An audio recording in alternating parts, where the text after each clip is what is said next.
All right. Welcome to the monthly gathering of the Music Nerds Collaborative. Tonight, we are going to uh, attempt to get to know each other a little bit better by sharing 5 albums um, that are that say something about us, are meaningful. Um, just take it in any direction whatsoever. I I found this assignment to be exciting and a little harder than I thought it was going to be. So, what I decided to do is set a couple parameters for myself, and that was not share anything with you that I've shared with you before. You've gotten to know me a little bit. And I wanted to lean into whimsy a little bit this evening and share some things that are in my collection that you might pull and say, what's that all about? So I'm just going to jump right in and uh, uh, let the records speak for themselves. I'll try to keep my um, commentary to a minimum, but music for me um, has always been and still is about big feelings, big emotions, and there are no bigger feelings and emotions than one's first celebrity crush. This is the Christy and Jimmy McNichol album. Um, I I want to say I was going to use past tense. But I don't think past tense is correct. I have a major crush on Christy McNichol. She's not. Neither she or Jimmy are really musicians. This is more of a cash grab for young kids like myself, but it worked. But it introduced me to uh, a lot of the standards. I was raised on bubblegum pop, still love it a lot. Um, Moving from there to this is Grover Sings the Blues. All right. Grover Sings the Blues. Grover is my favorite Muppet. Always has been for many reasons. He's soft-hearted, a little insecure, but the I've always been struck by the opening song on this. What do I do when I'm alone? It's about it's okay to be by yourself. It's okay to have feelings of loneliness, but it's also okay to connect with others. All right, moving right along. This is a gift from my son a few years back. This is the Batman theme from the original 1966 television show with Adam West. Batman is my favorite superhero, and I was thoroughly into the Dayglow aura of that whole show. Took it very seriously and didn't get the camp until much later. Um, 2 more albums, again along with the lines of of whimsy, moving into more serious topics. Uh, this is Joshua Judge's Ruth by Lyle Lovett. Um, the Lyle is a wordsmith, a tongue-in-cheek type of writer, but there's also some profundity here as well. The song "Since the Last Time" has a twist on it that really continues to get to me, especially as I age on. Last album, I discovered this uh, in my 50s, and it continues to have much meaning for me as I move closer to the big 6-0 in about a month and a half, and that is "The Tree of Forgiveness" by the late great John Prine. Uh, if you haven't listened to Summer's End yet, prepare to be wrecked. But um, it really does connect with many of the things that I think about now, about what's important, what's not so important. But anyway, that was just a little whimsical look into things that are in my record collection.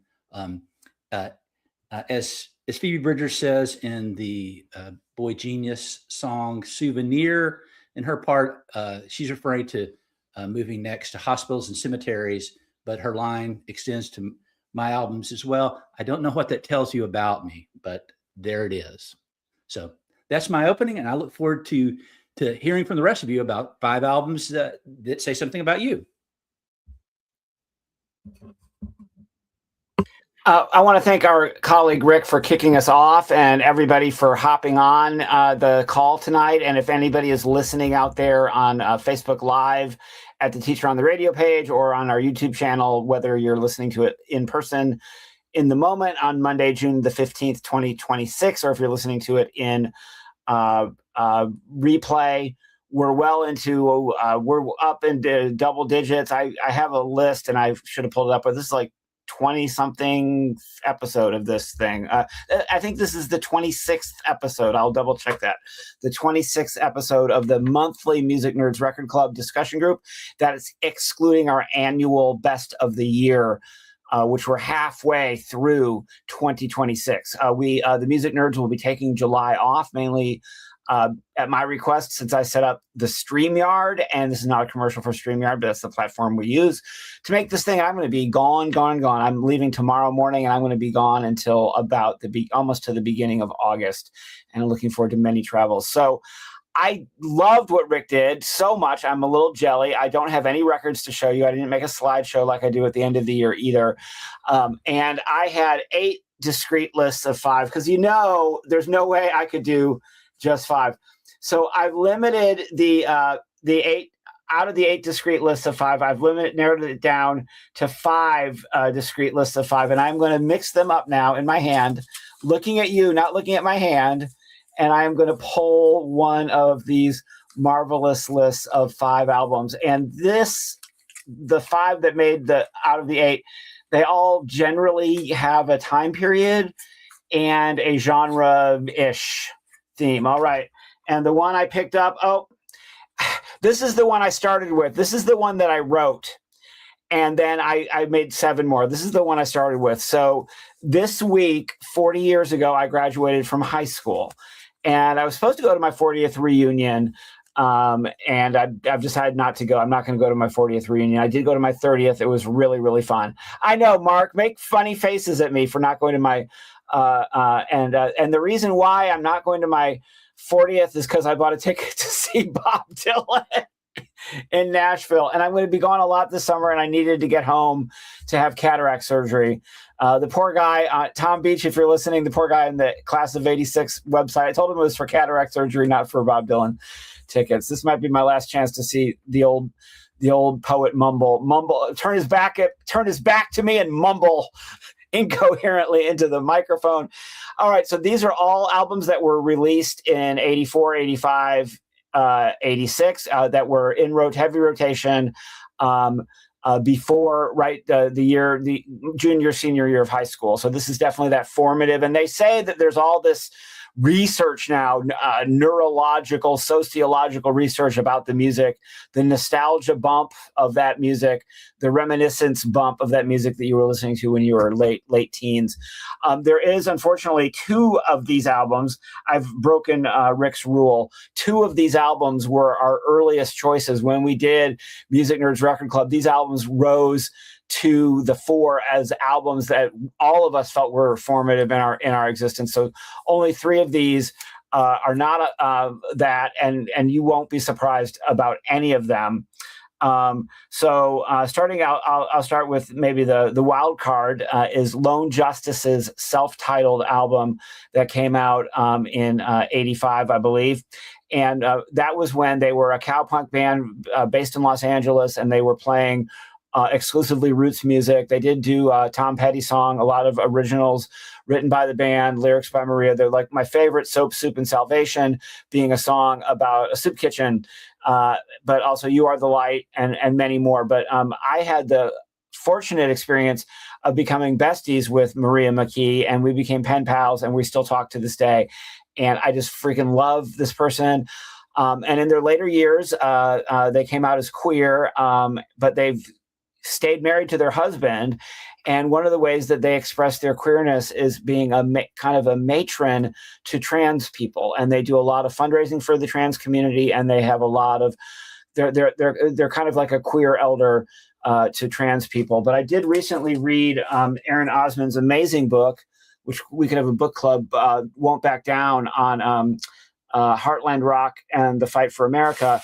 And she did an original interview with Maria McKee. And in that interview, Maria McKee referred to herself as my golden years, I'm going to be a man-hating lesbian, quote unquote. I just quoted directly. Anyway, love Maria. Waterboys, This Is the Sea. I will refer you all to whatever episode that was that we did on that fantastic album.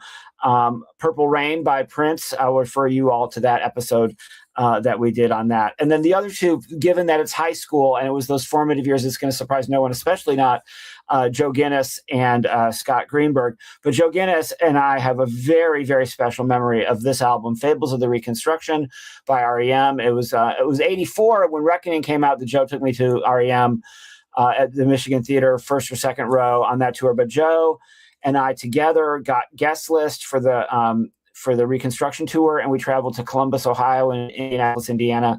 I had backstage. I've got a picture of Joe looking very serious in a trench coat by the Ohio. I think it was by not the Ohio River, whatever river is in Columbus. I don't know, some river in Columbus. Anyway, but Fables of the Reconstruction was also very much their overtly Southern Gothic album, and the album with a lot of train songs on it. And I became obsessed with trains at that time because of this album. In part, I think I had a train set when I was little, but I became really obsessed with trains.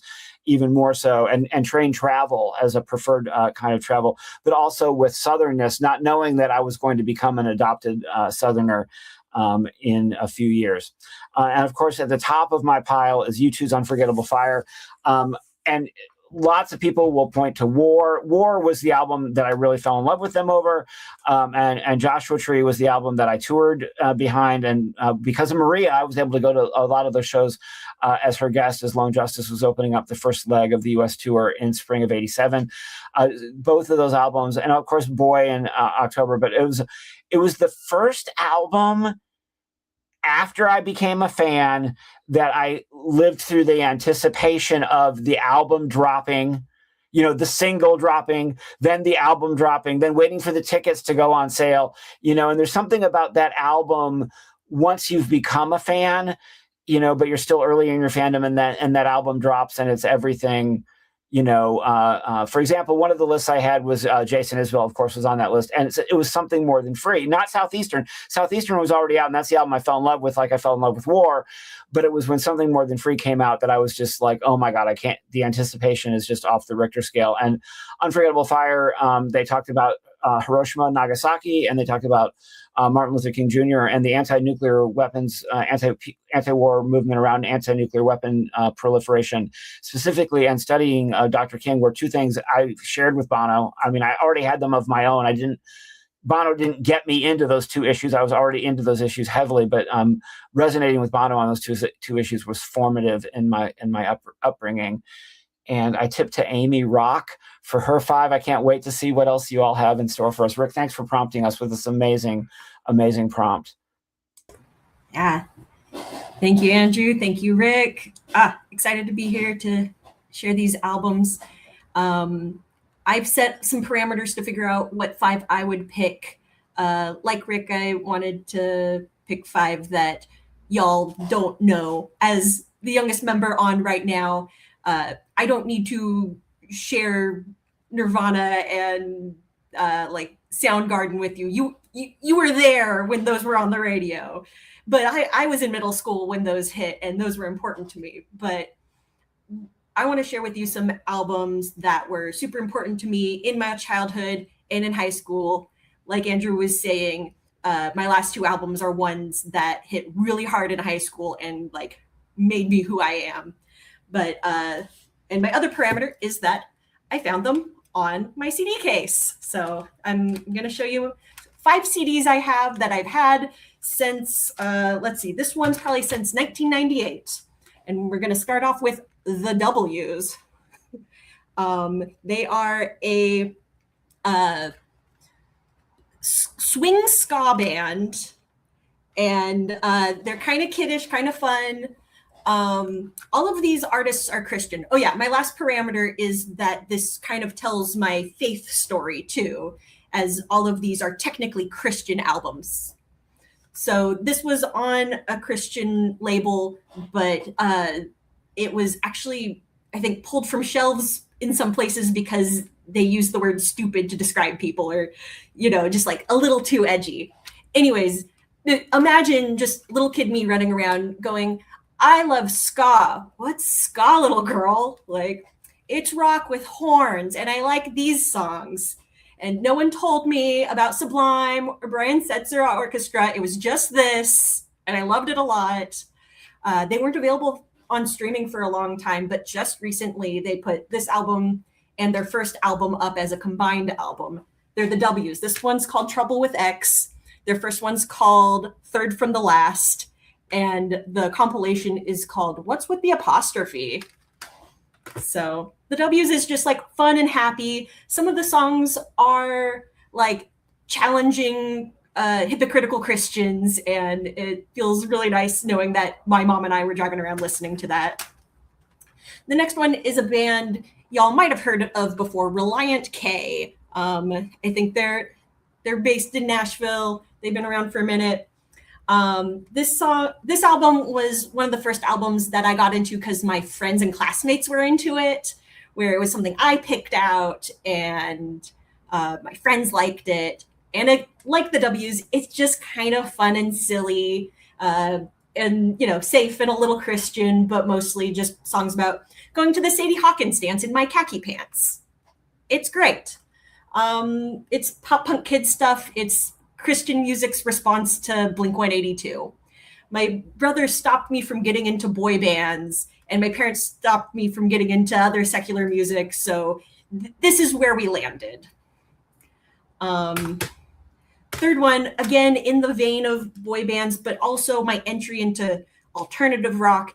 And this is the one album that out of the 5 I wouldn't really listen to today, that I don't as strongly recommend musically, but I would be dishonest not to include something a little more sincerely worship Christian, because listening to K-Love, the Christian music stuff, was very important to like where I started in loving music and loving songs and storytelling. But this kind of had all of it. It was the song Entertaining Angels on one of the Christian music compilations. This is by the Newsboys. And this is one of their earlier albums called Step Up to the Microphone. I think it was the album after this was called Love Liberty Disco. And yes, in 4th grade, my friend and I did a little dance to Love Liberty Disco for the talent show. And it was very cute. And the album after that was the first album I pre-ordered. I was like such a big fan. It was my first rock concert. I had my mom take me up to a university like basketball arena to see the Newsboys. So this album has just a nice mix of kind of fun, almost kiddish music, but also a little more sincere and alternative worshipy stuff. And I don't know, it's good. It's still fun. I'd love to hear what you guys think of the Newsboys, this album, and the one or two after it, because it feels in line with REM and U2, like sonically, but not, I don't know. I can't tell the difference because this only sounds like this to me, right? Okay. The last 2 are the ones that were my favorite albums in high school that weren't like Soundgarden and the others I could talk about. These were both on Tooth and Nail Records, which is based in Seattle. They're still around. Their biggest artist was Under Oath, and they were distributed at the Christian bookstore, but kind of sneaky. They weren't all like super exclusively Christian artists. So it was a really nice lane for alternative kids who were stuck in the church to find their music. So this next one is an artist that is very important to me that I still love. All their albums up through, I think, 2010 are like albums I own and listen to regularly. Me Without You. Me Without You, this is Brother Sister, that came out in 2006 while I was in high school. This is my baseline of what poetic, artistic rock music should be. The lyrics are very dense and filled with allegory and pictures of plants and animals and stuff from like Rumi and like I do not exist but faithfully exist, like really crunchy philosophical stuff that's definitely not Protestant Christian. And it was such a gift to be able to like get this, study this, make it part of myself, which is so different than the very strict Christian everything else I was being taught and made to listen to. So this I highly recommend. The last one is an artist called As Cities Burn. This album is Come Now Sleep. And I think there's like a death shroud here on the cover. And this album is it sits in a very certain spot for the songwriter in his faith journey. It has a lot of doubt and questioning and going, is God really God? What is grace? And Like Me Without You, it kind of gave me a window to see like questioning faith had a space and a safe place to sit and feel. And it's more like post-hardcore, a little I don't know, of genre of the mid-aughts of the kind of stuff cool kids were listening to. So that gave me an edge. But no, this, like the lyrics in this really like saved my life in a lot of ways. So a very important album. So there's my 5. Oh, I almost just threw them all on the floor. The W's, Relient K, Newsboys, Me Without You, As Cities Burn. That's me. Andrew, have you gotten Scott's video to play? Well, I'm gonna sure try. I think I know what I'm doing here, and yeah, we'll know here in just a second.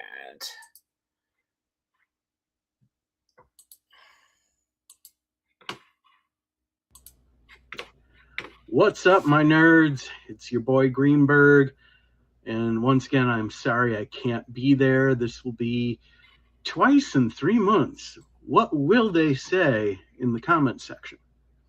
Who the hell am I kidding? The comment section is usually just a couple of bots arguing over who has the best cheesesteak in Philly.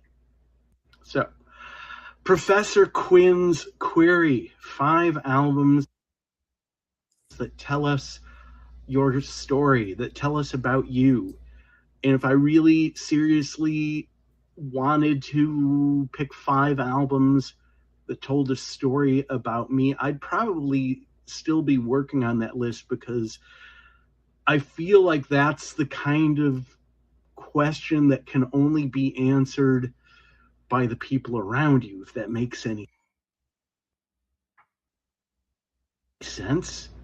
So instead, I decided to go with 5 albums that would tell anybody who doesn't really know me what they need to know about my musical taste. So here we go. So you ever have one of those bands that you don't realize that you love until one moment you're sitting there and you're going, you know what? I love that band. That's me with artists like Tom Waits and Kraftwerk. And I was exposed largely to both of these artists by WDET, the superlative public radio station back home in Detroit. And sure enough, after years and years of listening to DET and hearing lots of Kraftwerk, I realized one day I loved Kraftwerk. And I've been lucky enough to see them twice. And when I think about it, why do I love Kraftwerk? Because I'm like, they're innovators. That's for sure. They're innovators of electronic music. They're innovators in general. But it really kind of crystallized for me recently that the thing that I love the most about Kraftwerk is the melody. Kraftwerk must have the most addictively hummable melodies in all of modern music. I'll find myself just randomly like humming a Kraftwerk melody in my head. I'm not the only one. If you take a listen to Coldplay's song Talk, the melody is lifted directly from Computer Love, which is one of the highlights of Computer World, which is the number 5 album that I would say represents who I am musically. I'm not ranking these, but since this is the first one of the 5, I'll call it the number 5. So moving on, the next album that really says a lot about who I am, it is 1993. A lot of stuff is going on musically.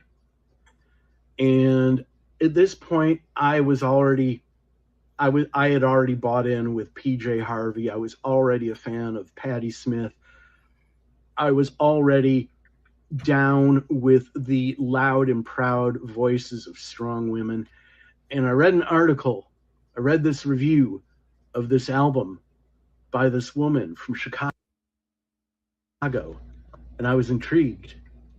And I bought it on cassette. Well, now I have it on CD. Liz Phair's Exile in Guyville. It is delightfully lo-fi. And yeah, you can take what you want out of the whole, it addresses exile on Main Street, but I don't really care about that. What I do care about is that these songs resonated with me. It was a body of work that resonated with me. And it further entrenched me in that space of being on the lookout for the loud and proud voices of strong women in music. And I always felt like Exile in Guyville is essential listening for any young fella whose frontal cortex has not fully formed, who really needs to do a better job of, do a better job with the relationships with the women in their life. And I think it's still pretty applicable to guys who are past the point where their frontal cortex has fully developed. And I think it's a rallying cry for loud and proud, strong women who want their voices to be heard. And while the albums that she's done since just don't hit it for me, God bless her, she does what she wants for whatever reason she wants to, but for whatever reason, nothing so far has come close to Exile in Guyville. So that's on the list. The next one on the list, if you ask me, the genres that are near and dear to me, at the top, I'm going to tell you alt country. And close second, I'm going to tell you power pop. And going back to the mid 80s, and there was this band that I had heard of, and I had read about them, and bands I loved were hugely influenced by this band. And so this was a day and age before streaming. So I couldn't easily just, punch in a search engine and listen to them.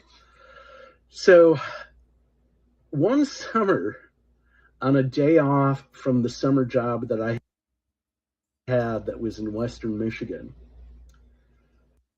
some friends of mine and I worked with went into town, and we went into this store called Big Wheel, and they had a cutout bin of cassettes. And for about $3, I bought this band's third album, and I listened to it. And as much as I wanted to love it, I just didn't connect with it. Fast forward to the early 90s, and I'm in a band, and we're doing kind of a rough around the edges kind of power pop, slash replacements-esque rock and roll.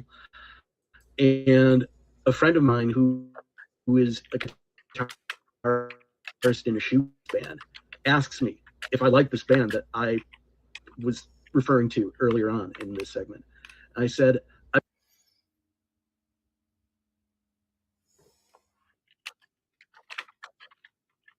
bought their third album. I just didn't connect with it. And he was like, I'm surprised.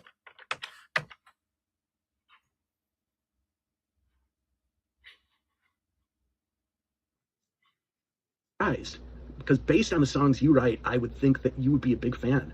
I'm like, well, the third album didn't quite do it for me. And goes, that's it. You started with the wrong album. And a couple days later, he came to me with Big Star, #1 record, and Radio City. I was hooked, and it connected the dots for me of all the power pop bands that I loved and that I would come to love. It really just kind of it was like the laces in the sneakers that you were kind of able to tighten up and tie. #1 record is my favorite Big Star record, and just the dynamic duo of Alex Chilton and Chris Bell, that timeless power pop, just kind of picking up where the Beatles left off, but not quite connecting like the Beatles did, but those of us who know. And again, you want to talk about melodies that stick with you for days and just hooks that stick with you for days. Look no further than Big Star's #1 record.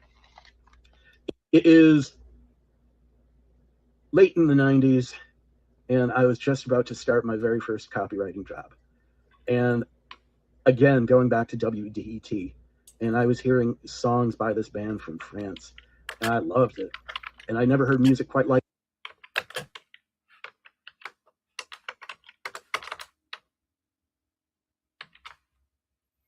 it. It was swanky, it was chill, it was sexy, and it was Air's Moon Safari.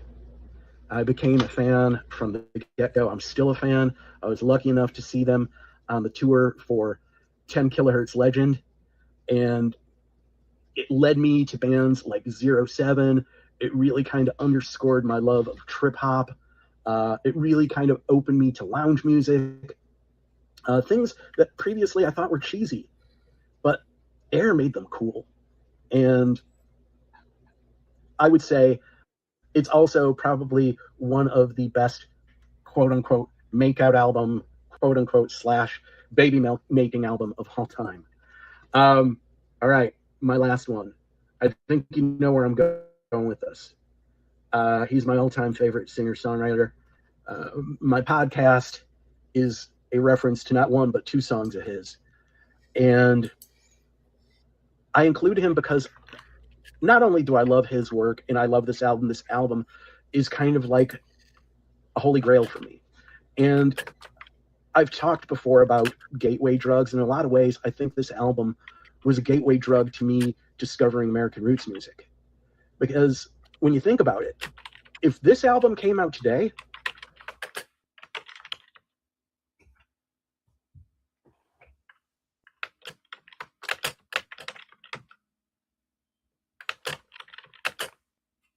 or let's say the Rolling Stones' Exile on Main Street, most people would call them alt country albums.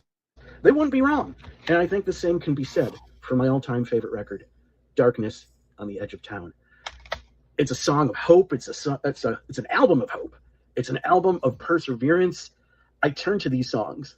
The Promised Land, that stanza. There's a dark cloud rising from the desert floor. I've packed my bags and I'm heading straight into the storm. There's going to be a twister to blow everything down that don't have this faith to stand its ground.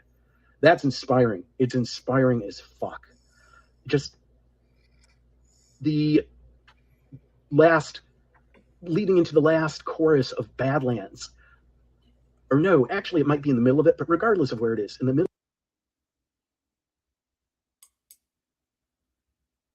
of Badlands. Poor man want to be rich man want to be king, and the king ain't satisfied until he rules everything. I mean, you want to talk about prescient lyrics right there. And then, the very end, deep in the dark shadows of the title track, You know, there's the guy standing on the hill. It's like, I'll be there on time and I'll pay the cost for wanting things that can never be found in the darkness on the edge of town. I mean, I could sit here, I could teach a graduate level course on why I love Darkness on the Edge of Town, but it's badass. The songs rock, and even the songs that don't rock just burrow themselves into my soul. So those are my 5 albums that give you a hint about my musical taste, which I think really at the end of the day,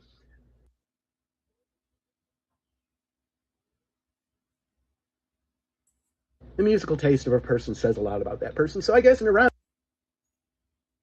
roundabout way, I did get the assignment. So moving to the present here, what have I been listening to lately? Brand new live recording from Bruce. Speaking of Bruce, recorded live at the See Hear Now Festival in 2024 in Asbury Park. Live from Asbury Park 2024. It features the band mixing up the set list with lots of early gems, lots of rarities, a performance clocking in at a little over 3 hours. It's awesome. I've also been listening to the new one from Kurt Vile. Philadelphia has been good to me. It's not my favorite by him, but I don't think he's capable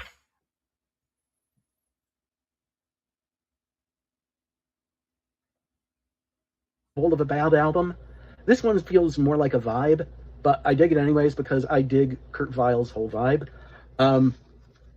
Social Distortions, Born to Kill. Mike Ness is back with a vengeance. He kicked Cancer's ass, and he's back with renewed vim and vigor. I would say that about half of this record kicks my ass like I owe it money, and the other half is waiting and biding their time to kick my ass in order to get that money. So other than that, I want to color outside the lines a little bit and recommend a TV series. I highly recommend AMC's The Audacity.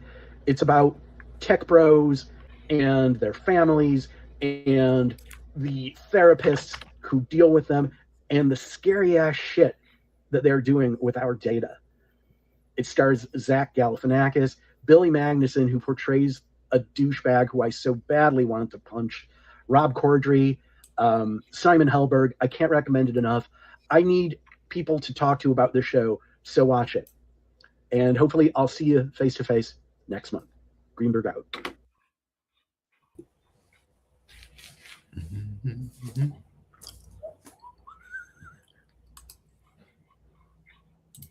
I have no idea how to take that away. Oh, wait, there we go. Let's see. There we go. Up. And with no further ado.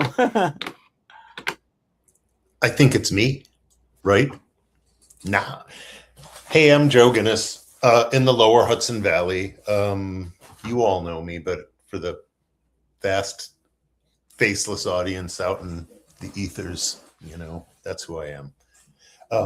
And why you should care. It's funny. I don't know if other people struggled with this or whatever, but I had 3 like right off the bat. I like heard the assignment and I said, oh, I got 3 right. And they've always been there. And they're the 3 G's, and I'll get to that. But I had a little revelation earlier this week. This will all tie in.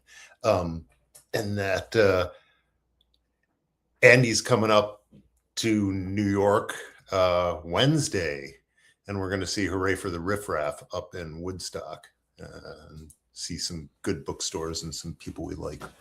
But he said, you got to listen to it. And I'd listened to their last record, and, you know, I was whelmed, you know, but it didn't really stick. I liked what I heard, but I didn't really go back to it. But I decided I would listen to some more. And instead of just saying, yeah, I'm going to listen to some more. And I listened to the Spotify's This Is Hooray for the Riff Raff. And I really enjoyed it. Shouldn't be a surprise. And then I texted Andy and to say, you know, something like, why can't I have a casual relationship with music? You know, everything has to be like serial monogamy, except it's not even monogamy. You're just in for this really. These are what these records are. These are things I fell in love with. They broke my heart. They can still show up unannounced and make me cry or make me insanely happy.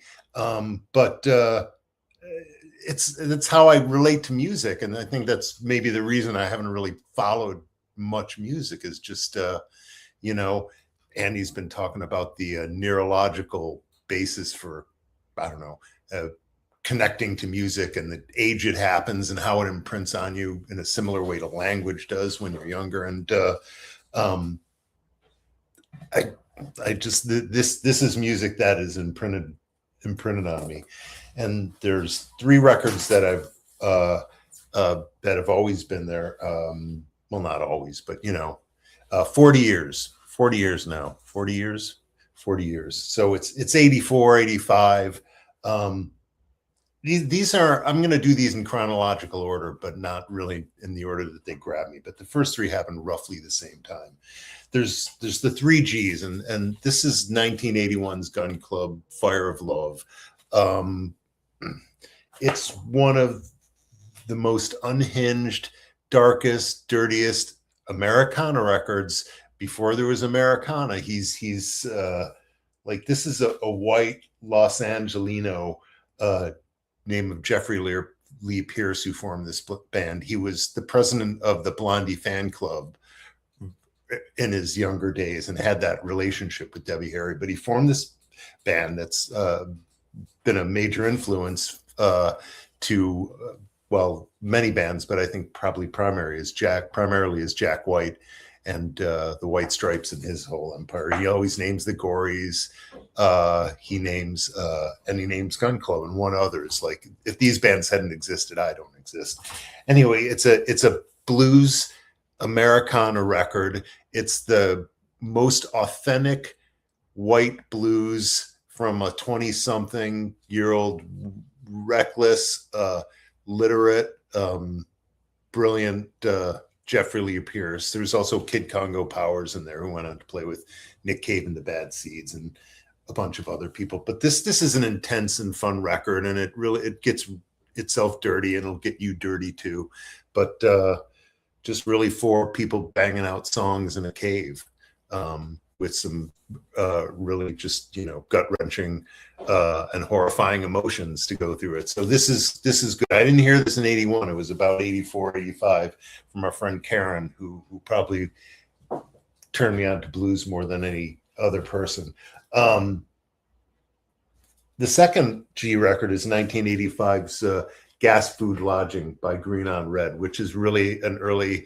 They started off sort of as the Los Angeles Paisley underground, and then they sort of drifted into they drifted around in a lot of phases, but this was sort of this Americana phase. It's a 5-piece band, 2 guitars, bass, drums, and a piano player, and it's American music. And it's a kind of American music if you need a literary description that the British press loves, like the Uncuts and Mojos of the world. This would be their thing. If they were reissuing this stuff, there'd be big spreads on them. I bought this record used, probably the 3rd or 4th time I bought it. You think of all the records you've bought multiple times because of format changes or extra tracks or something stupid that you just had to have. I just had to get this again, and I had it on cassette probably too. It's green with red. It was on the great Enigma label. It's a great record. It's not on Spotify. There's a few songs there, but one of the great songs on there, I really wanted to bring this up, is We Shall Overcome. And it's that We Shall Overcome. And it's a song that lyrically, I just never liked the melody, that very churchy melody of it, that arm in arm thing. And this is a kick-ass rock version of it that's just rousing the Springsteen way, that like, yeah, I'm going to do it, whatever it is. I'm going to do it. I'm going to overcome it. and I'm sure it helped me overcome a lot of things. The third record I've talked about before is Game Theory's Real Nighttime. This is a power pop delight. Rick, if you've never spent any time with this band and you like power pop, you could do a lot worse than spend a few weeks with their catalog, which is vast. It's led by a guy named Scott Miller, and he carried on Game Theory for about 6 records, and then they dissolved and he restarted again as the Loud Family, which is essentially just an evolution of the same band with an endlessly rotating cast of supporting players. But this is from '85. It leans heavily on James Joyce as an influence lyrically, which is just the sort of soup, like Amy, you were talking about the dense lyrics of that one record and how appealing that was. Like unpacking this, if it was even possible, but the fact that he was referencing James Joyce and I was 18 and, oh, it's James Joyce. I'm never going to read him, but this gets me a little closer, but it's beautiful. And, the theme of this is, records that tell you about something. So if you want to know something about me, you could actually listen to these. I think, hurt feelings, tempestuous shit, misunderstand, all the teenage stuff is in there. Just getting out of your teenage years and into like very early adulthood and starting to have the what's the phrase, the shine starting to come off, the scales are starting to fall off. You're going to shed a new skin and you don't even know what the hell's going on.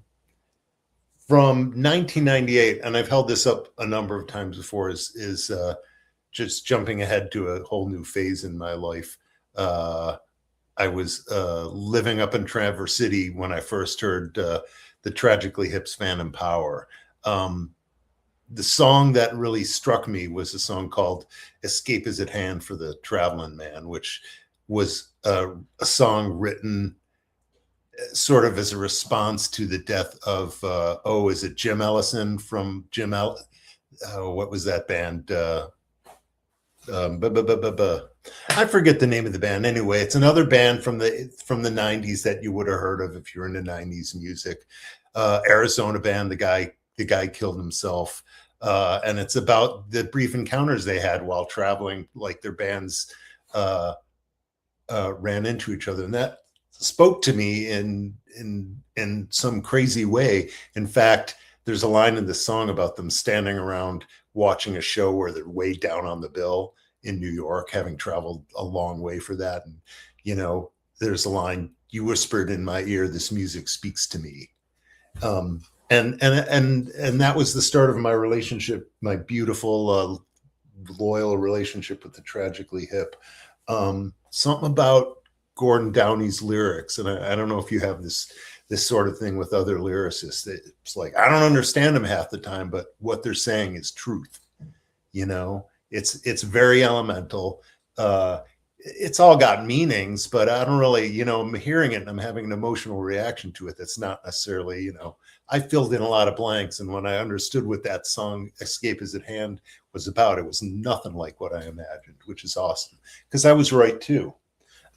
Anyway, Phantom Power is a great Canadian rock album, probably the peak of their career. Not that they went far downhill or came from a long way from that. It was a pretty consistent career, but that's the one for me.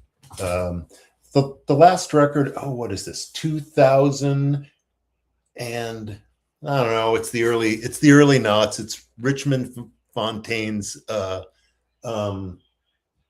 13 Cities. Richmond Fontaine was led by a dude named Willie Vlaughton. He's written probably a half dozen amazing books. Half dozen books. You can decide if they're amazing or not.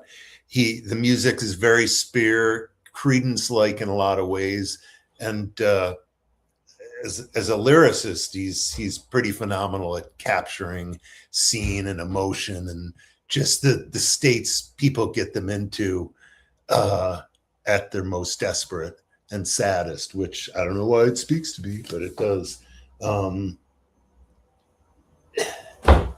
there's songs on here like $87 and a guilty conscience that gets worse the longer I go, or I fell into painting houses in Phoenix, or St. Ides parked cars in other people's homes, or the disappearance of Ray Norton. Just everything's a little short story, and every story is kind of devastating. And musically, it's great. They're from the Northwest, Reno, I think, Portland. And this one though is recorded down in Arizona with the dudes from Calexico. It just gave them a whole different flavor, a very sort of border music, and not the northern border. It's a wonderful, wonderful record, and Vlaughton's books are good. And he also has a more recent band called the Delines. That's good, and I think I'm going to leave it at that. But that's all some good stuff. You want to know about me? There you go. Who's next? Mark's next, I believe. I believe it's me. I found this exercise to be incredibly challenging, and it really crawled into my brain the last few weeks. And I ended up making, I don't know, 5 or 6 lists of 5 albums from different periods in my life. And so I had, one from like junior high school, that included important music to me in junior high, like Kiss's Destroyer album. I put one together for high school, for college. I had one for, time when I needed something to heal my heart, gradual. But I finally kind of went through and picked and put that are, I don't know what they say. I certainly don't know what they say about me, but I do love them. And they are ones that I return to often. And this is in no particular order. Although I'll start with Springsteen because, it's the boss. And it's his Tunnel of Love album, which was an incredibly, healing album for me at a time when I really needed it. It was, they often talk about how it was the first time he really tried writing about relationships, which isn't really true, but there is some really beautiful stuff in there about just how complicated relationships are. And it's just an album that I find that myself often returning to. Plus that time when it came out was an album that really resonated with me. Another one that I really love is, and this one, it's funny, it really crawled into my head just a couple days ago, and I realized how often I listen to this album, is Jackson Browne's Running on Empty. It's an album that I think a girlfriend in college actually introduced me to the album. It was an album that was a big favorite among all the theater people I hung out with. We felt like, Jackson's really singing to us, man. So, and that girlfriend was a techie, not an actress. So of course she really loved the music. And it's just one that I go back to so often. And I just like the stories that he tells in it. I suppose that's something that I find in all of these albums is I like the stories. I love Springsteen's stories. I love Jackson Browne's stories, particularly in that album. I knew that Rolling Stones would be in there somewhere because I cannot imagine my life without the Rolling Stones and the various albums that speak to me over the years. And this was kind of a tie, but I chose the one over the other. I love the Rolling Stones Black and Blue album. I have loved it dearly for such a long time. I remember buying it when I was in high school. I remember being, a little concerned about the images on it, but I don't know. I know it's probably not one of their greatest albums, but it's always been a great album to me and one that I do find myself listening to a lot. And I can just listen to any Rolling Stones music at any time of the day or night. I love to listen to that album from beginning to end, and that's something that I really come to. Another one is I feel the same way about Led Zeppelin. I can't imagine my life without Led Zeppelin. They're just a band that I've loved for so long. There's virtually no album that I have always loved is Physical Graffiti.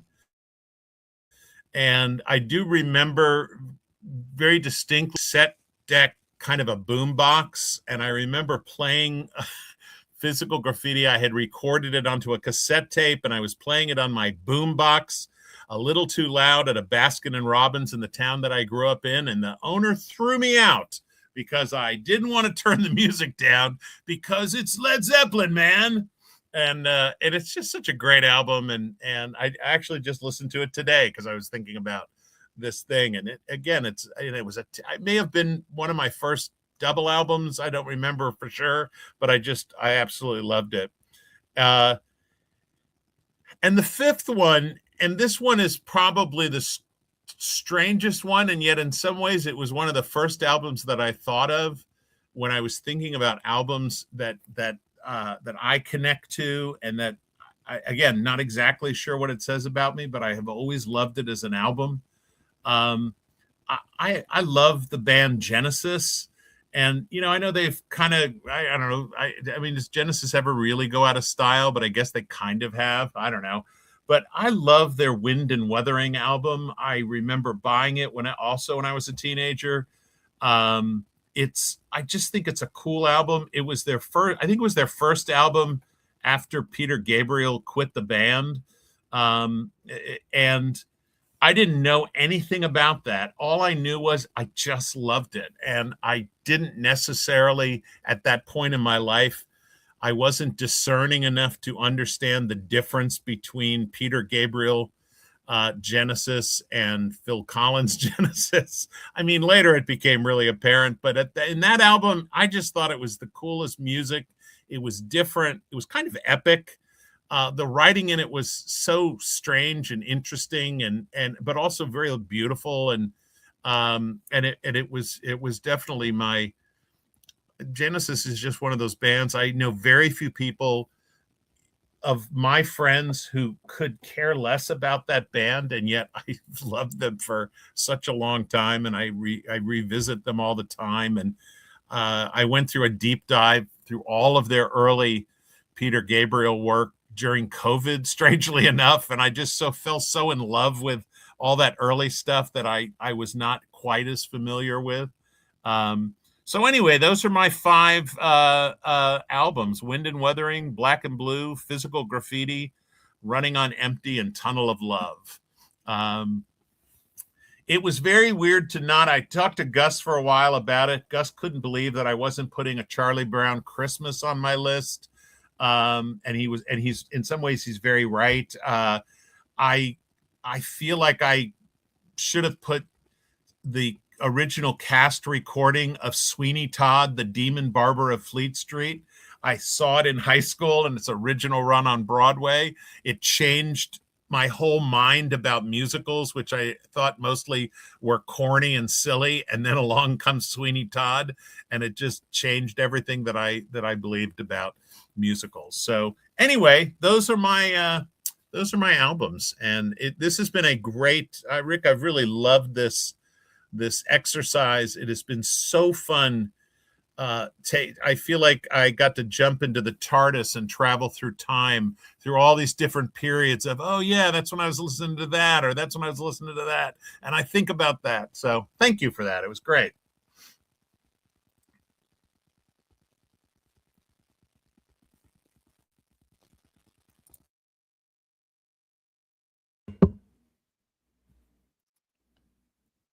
Well, that was fantastic. Andrew, you had mentioned early in yours, and I hope you didn't mean it, that you had broken my rules. There were no rules. The rule was just to kind of dig into what you gravitated towards. It's always interesting, and I thought in Scott's video when he talked about how it would be great if someone it's almost more appropriate if someone says, "Oh, these things remind me of you." It's just another way of Mark, like you were saying, telling our story, putting it out there. So thanks for indulging me on this. It was a lot of fun. I continue to hear things from y'all that I like. Oh, that tracks. And then there are also things that like, oh, those are pleasant surprises. So that's all been happening this evening. So I've really enjoyed it. So. Well, I did want to say, Rick, I love that you mentioned Jesuit Josh's Ruth. That is one of my all-time favorite Lyle Lovett albums, and was definitely something that did a lot of heart healing for me at a time when I needed it. Yes.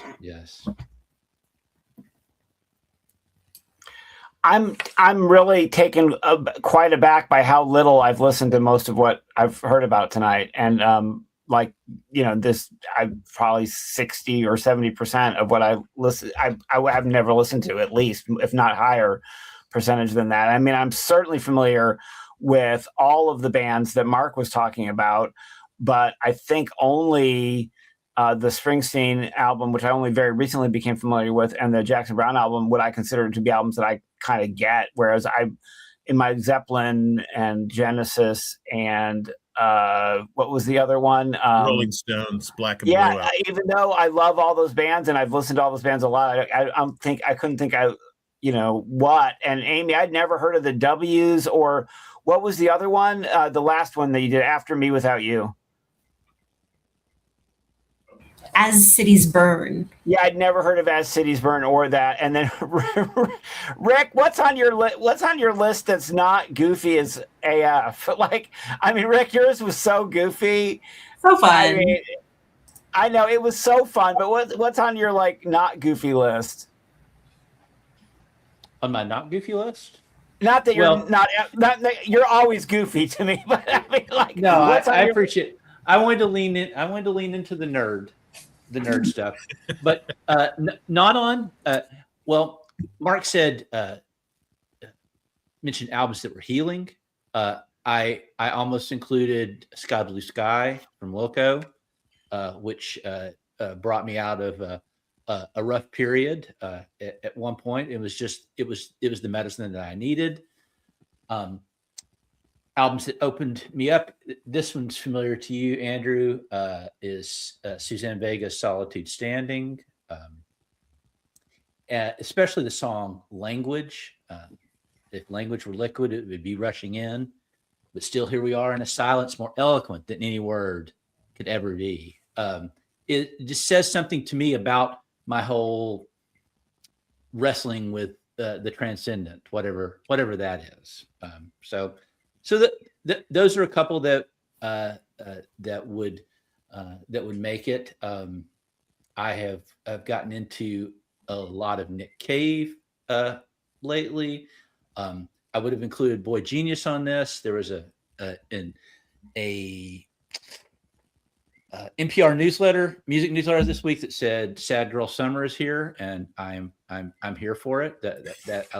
I love that genre of music. It speaks to something within me. I think Joe hit the nail on the head several conversations back when we talked about songs of yearning, and I think those I could if I was to go to different things, I could pick a lot of stuff. But so those were some things that I should have done like you and made the 8 list of 5, because I certainly could have done that. But I just decided to lean into the odd. Oh, I loved it. Don't get me wrong. I loved it. And I didn't think you were imposing that rule on me about not talking about albums that we had already talked about on this particular, live stream. It just occurred to me like, oh yeah, those 2 were ones that, I was trying to be faithful. There's other albums from 84, 85, 86 that surely easily could have gotten on my high school, like late high school playlist for sure. The Cure, Echo and the Bunnymen, definitely that Green on Red album that Joe mentioned. Definitely The Alarm, Simple Minds, Guadalcanal Diary. I mean, I could go on. I mean, I can't. The Meat Puppets, Husker Du. I mean, the mid '80s were so formative for me, and but it was weird, Mark, because in a way, yours was my brother's record collection. And Arthur got into a lot of the bands that I got into as well with me, you know, Violent Femmes, you know, he was right on board with all that. But your albums were definitely like the older brothers record collection. And a lot of that 80s music for us, I think was rebelling at least a little bit against, you know, the older brothers record collection, you know, with the younger brothers, you know, new punk and we called it punk and new wave and I guess cowpunk. I don't know what. Yeah. So.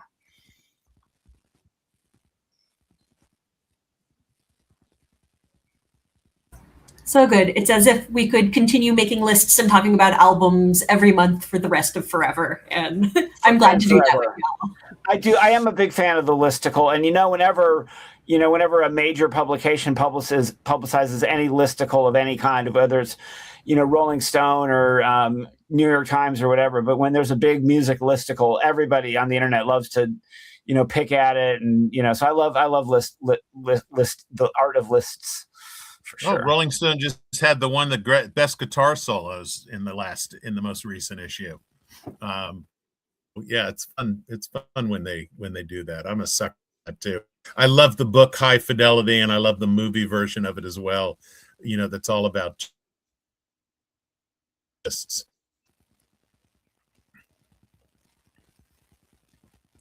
Well, we're well over time. Scott Greenberg did do his recent listenings. Does anybody want to throw in any recent listening?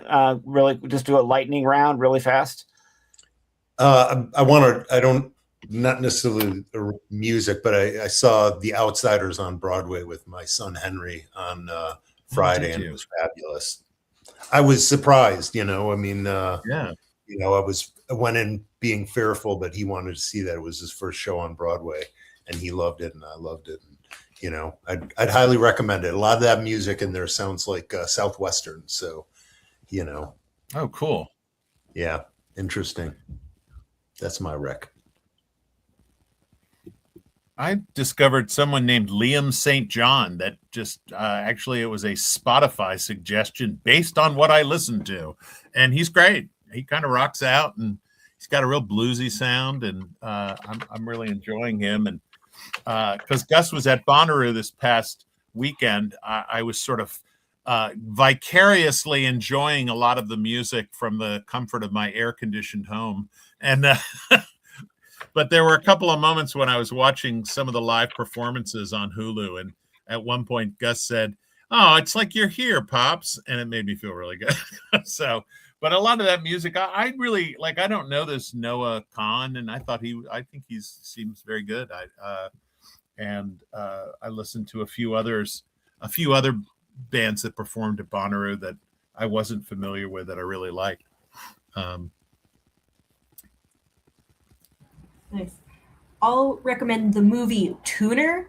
It's about a guy who's a piano tuner that has like a special hearing ability / disability, and he finds he can also break locks or do safes because he can hear the little clicking inside. Anyways, really fun movie. It made me want to listen to piano music, so I've been on a Chick Corea kick this week. Oh, cool! I really want to see that. I noticed it's playing at in Nashville at the Belcourt. Come down. That's right down the street from me. I think I might have to do that. It looks really good. It's fun.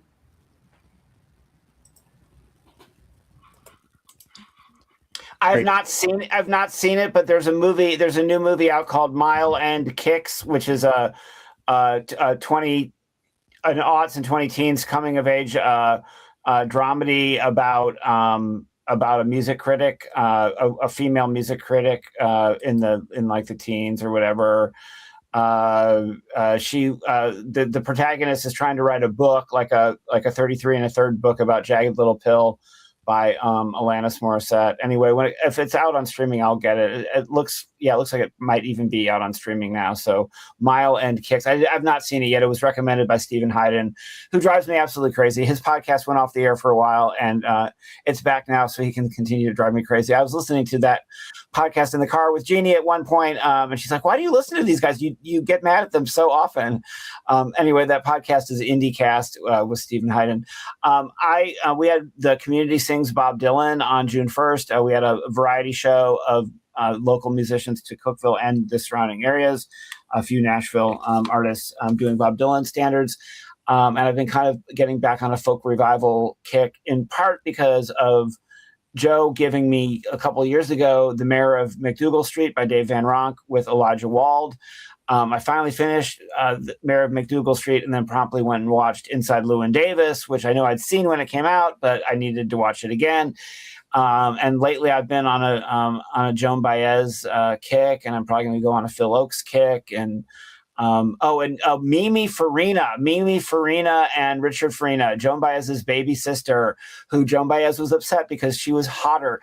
Joan thought Mimi was hotter than she was, and that was a great issue for Joan. Apparently, there's one clip of her on YouTube saying, "Well, my sister's so much cuter than me," and then they play a song together or something. But their song "Pack Up My Sorrows" has been sticking in my head like an earworm. And then I couldn't remember where I'd heard that song before, and it was a Detroit band called the Don't Look Now Jug Band, which I just went on a bit of a jag. You can read about over on my Facebook. An 80s jug band from Detroit, 80s, 90s, zeros jug band from Detroit. If you've never listened to jug band music, it's fun. Washboard, the one string stand up bass on the wash tub, the kazoo, the bones, the bell, all the things. Anyway, so yeah, here's a shout out for anything kind of old timey. So. Pete Seeger and the Weavers too. I'm surely going to be going down to Pete Seeger. By the way, almost all of Pete Seeger's old TV show, I don't know all of them, but a large amount of Pete Seeger's old television show, The Rainbow Quest, is available for free on YouTube. And there's an episode of Pete Seeger interviewing John Cash and June Carter. June Carter before she was June Carter Cash. Looks amazing. Anyway, just cool nerdy things you can do with your summer. All right, I've got two recommendations. Andrew, when you mentioned the Dylan Sing at Cookeville, I thought Nathan Evans Fox new album Heirloom is fantastic. It's just stunning writer and a great sense of commentary. And I dropped this in the group chat earlier, but Vince Staples' "Crybaby" is another powerful, like Nathan Evans Fox, but in a very different genre. It's protest music. It's a slice, a deep dive look at America and all its warts right now. It's just a great album.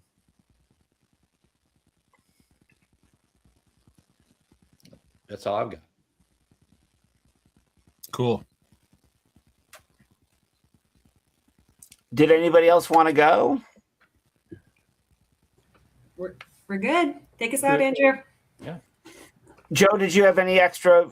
Mark, Joe. Okay. All right. So next month, we're taking the month off. So we'll be back in August, and I think Scott really wants to go, but then it's definitely Amy's turn after that, and we'll see each other on our group chat. I'll make this link to you guys, so please show it to people so they can watch it. After the fact, it'll stay up on YouTube maybe forever, if the internet is forever. Thanks for coming along to the Music Nerds Record Club. Thanks, Rick, for the wonderful prompt, 5 albums. And I'd ask all my friends for their 5 albums. Yeah. Woo. All right. Talk to y'all soon. Bye. Bye now.